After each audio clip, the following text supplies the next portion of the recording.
Hello student, welcome to this video. कक्षा 9वीं त्रैमासिक परीक्षा के लिए पेपर आ गया है और आप सब जानते ही हैं कि त्रैमासिक परीक्षा के लिए क्वेश्चन पेपर हम प्रोवाइड करा रहे थे।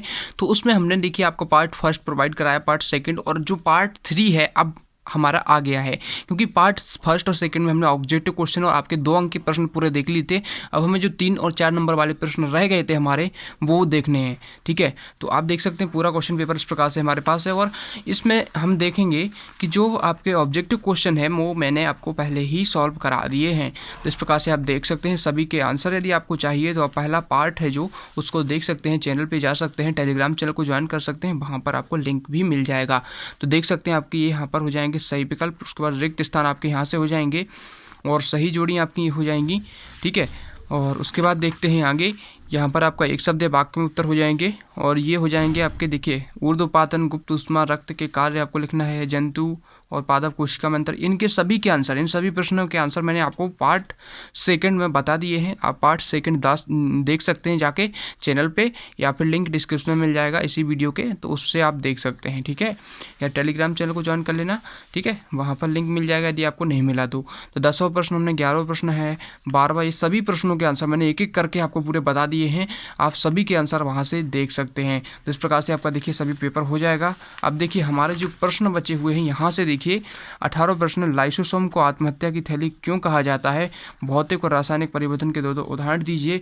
इस प्रकार से ये सभी प्रश्न हैं, इनके आंसर हमें देखने हैं। तो चलिए इनके आंसर हम देख लेते हैं। देखिए पहला जो प्रश्न है यहाँ पर देखिए 18वां, यानी कि 18वां प्रश्न है, क्योंकि हम इससे पिछले की सभी कर चुके हैं। 17 तक के पूरे सॉल्यूशन हम पार्ट 2 में देख चुके हैं। तो 18वां प्रश्न देखिए, लाइसोसोम को आत्महत्या की थैली क्यों कहा जाता है? तो देखिए इसका आंसर मैं आपको बता दूं, तो देख लीजिए आप, यहाँ पर आंसर आपको दिख रहा होगा। लाइसोसोम को आत्मघाती थैली क्यों कहते हैं, यानी आत्मघाती, आत्महत्या की थैली इसलिए कहते हैं जब कोशिका मृत अथवा क्षतिग्रस्त हो जाती है तो यहाँ पर देखिए तो लाइसोसोम फट जाते हैं तथा एंजाइम अपनी ही कोशिकाओं को पाचित कर देते हैं, अतः लाइसोसोम को आत्मघाती थैली कहते हैं। तो यहाँ तक आपका आंसर ये हो जाएगा। ठीक है, अब देखिए अगला प्रश्न हमारा है यहाँ पर, भौतिक तथा रासायनिक परिवर्तन के दो उदाहरण आपको देना है। तो भौतिक और रासायनिक परिवर्तन के जो उदाहरण हैं वो आपको देखिए स्क्रीन पर दिख रहे होंगे। तो इसका आंसर आप इस प्रकार से लिख सकते हैं। ठीक है, स्क्रीन पर आपको दिख रहा है आंसर, भौतिक और रासायनिक परिवर्तन के उदाहरण। उसके बाद देखिए, गर्मियों में घड़े का जल ठंडा क्यों रहता है? तो ये देखिए 3 अंक का प्रश्न है। तो इसका हम आंसर देखते हैं, गर्मियों में जो है जो घड़े का जल है वो ठंडा क्यों रहता है? तो देखिए आप लोग यहाँ पर देख सकते हैं, गर्मियों में घड़े का जो जल होता है वो ठंडा क्यों रहता है? तो इसका देखिए, घड़े में बहुत अधिक संख्या में छोटे छोटे रंध्र होते हैं जिनसे पानी धीरे धीरे रिसता रहता है, जो वाष्पन के लिए जल से व वायुमंडल से ऊष्मा लेता है। गर्मियों में वायुमंडल में जल वाष्प कम होती है जो वाष्प की दर को बढ़ा देती है, जिससे घड़े के आसपास का वातावरण ठंडा हो जाता है। परिणाम स्वरूप घड़े का पानी भी ठंडा हो जाता है। तो ये आप लिख लेंगे, गर्मियों में घड़े का जल ठंडा क्यों होता है। ठीक है, अब देखिए हमारा अगला प्रश्न है, गर्मियों में हमें किस प्रकार के कपड़े पहनने चाहिए? तो देख सकते हैं आप यहाँ पर, गर्मियों में हमें किस प्रकार के कपड़े पहनने चाहिए? तो देख सकते हैं इसका आंसर हम यहाँ पर लिख लेते हैं। देखिए, गर्मियों में हमें सफ़ेद या हल्के रंग के सूती कपड़े पहनने चाहिए, क्योंकि शारीरिक प्रतिक्रिया के कारण गर्मियों में हमें ज़्यादा पसीना आता है, जिससे हमें शीतलता मिलती है। जैसे है हम जानते हैं कि वाष्पीकरण के दौरान द्रव की सतह के कण हमारे शरीर या आसपास से ऊर्जा प्राप्त करके वाष्प में बदल जाते हैं।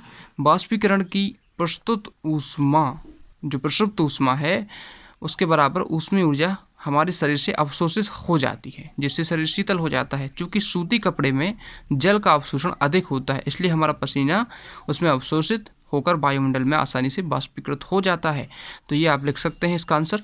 अब देखिए अगला प्रश्न हम देखते हैं, कोई क्रिकेट खिलाड़ी, देखिए यहाँ पर दिख रहा होगा आपको, कोई क्रिकेट खिलाड़ी गेंद को कैच करते समय अपने हाथों को पीछे की ओर खींच लेता है, कारण स्पष्ट कीजिए, ऐसा क्यों होता है? तो इसका आंसर देखिए, तो देखिए आप यहाँ से लिखेंगे, क्रिकेट मैच के दौरान क्षेत्र रक्षक यानी कि जो फील्डर होते हैं तेजी से आ रही गेंद को पकड़ते समय अपने हाथ को पीछे की ओर खींच लेता है। इस प्रकार गेंद के वेग को शून्य करने में अधिक समय लगता है। इस प्रकार गेंद में संवेग परिवर्तन की दर कम हो जाती है और क्षेत्र रक्षक यानी फील्डर गेंद को आसानी से पकड़ लेता है। तो यहाँ इस प्रकार से लिख सकते हैं, ठीक है। अब देखिए न्यूटन का गति का द्वितीय नियम लिखिए। न्यूटन की गति संबंधी द्वितीय नियम लिखना है। तो इसका आंसर भी देखिए आपको यहीं पर मिल जाएगा, गति का द्वितीय नियम, न्यूटन की गति का द्वितीय नियम। तो देख लीजिए इसका आंसर हो जाएगा आपका, यहाँ पर देख सकते हैं हाईलाइटेड है, गति का द्वितीय नियम। किसी वस्तु के संवेग परिवर्तन की दर वस्तु पर आरोपित असंतुलित बल के समानुपाती एवं बल की दिशा में होती है। तो ये आपका गति का द्वितीय नियम हो जाएगा, ठीक है। अब देखिए अगला प्रश्न है, पादप कोशिका का नामांकित चित्र बनाइए और जंतु कोशिका का नामांकित चित्र बनाइए। तो पादप कोशिका का नामांकित चित्र आपको स्क्रीन पर दिख रहा होगा। तो इस प्रकार से आप पादप कोशिका का चित्र बना सकते हैं, ठीक है।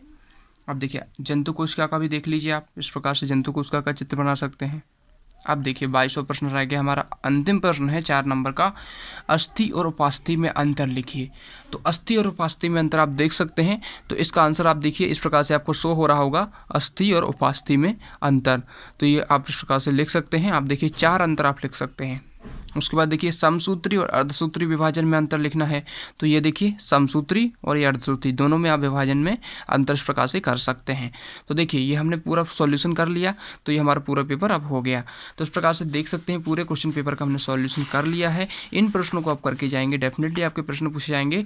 तो मिलते हैं अगले वीडियो में, और सब्सक्राइब नहीं करा सब्सक्राइब कर लीजिए। अगला पेपर का जो वीडियो है वो जल्द ही आने वाला है। और देखिए अब इसके बाद जो है, यदि आप लोग कहें तो और भी मैं वीडियो जल्द से प्रोवाइड करा दूं। यदि और भी प्रश्न आपको चाहिए तो वो भी मैं दे दूंगा। तो थैंक्स फॉर वॉचिंग, मिलते हैं अगली वीडियो में।